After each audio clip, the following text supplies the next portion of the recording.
আমার এই কবিতার শিরোনাম হচ্ছে গজল। এক গ্লাস গজল, এক কলসি গজলেও আমার তৃষ্ণা মেটে না। মহাসাগরের ওপর দিয়ে ওই হেঁটে যায় গালিব, ওমর খৈয়াম, খসরু, শেখ সাদি, কাজী নজরুল। হিমালয় থেকে ওই নেমে আসে সুরের সুধা, আমি বুঁদ হয়ে পড়ে রই ইরান, তুরান, আরব, বেদুইন পথে।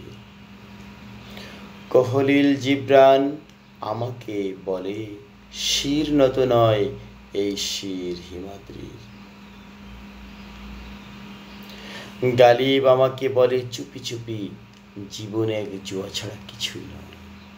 জীবন এক গজলের সুধা, একদিন হারিয়ে যাবে বাতাসে ভর করে, দূরে বহুদূরের সীমানা পেরিয়ে। এই গজলে মজে আজ আমি মাতোয়ারা। এক মাতাল হাওয়ায় গালিবের সাথে আমিও একদিন জোয়ার আসর থেকে বন্দী হতে প্রস্তুত।